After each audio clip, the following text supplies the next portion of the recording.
আপনারা কি জানেন এমন কিছু আবিষ্কার যেগুলো যদি গায়েব না হতো তাহলে এই পৃথিবীটাই বদলে যেত।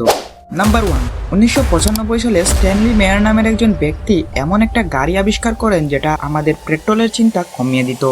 কারণ ইনি এমন একটি গাড়ি আবিষ্কার করেন যেটা পানি দিয়ে চলতো এবং ইন্ডিয়ার এক সাইড থেকে অন্য সাইডে মাত্র 100 লিটার পানি দিয়ে এসে যেতে পারত। তিনি টিভিতে লাইভে এসে এই গাড়িটি পানি দিয়ে চালিয়ে দেখিয়েছেন, কিন্তু এরপরেই তাকে বড় বড় কার কোম্পানি থেকে হুমকি দেওয়া শুরু করে এবং এই হুমকির ফলস্বরূপ 20 মার্চ 1998 সালে হঠাৎ করে তার মৃত্যু হয়ে যায় এবং এরপরে তার এই আবিষ্কারটাও গায়েব হয়ে যায়।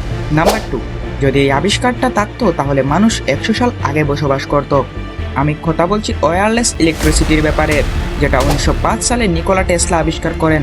তিনি এমন একটা টাওয়ার আবিষ্কার করেন যেটা দিয়ে পুরো শহরের ফ্রি বিদ্যুৎ সাপ্লাই হতো, কিন্তু টাকার অভাবে তাকে এই প্রজেক্ট বন্ধ করতে হয় এবং তার মৃত্যুর পর এই স্বপ্ন আর পূর্ণ হয়নি।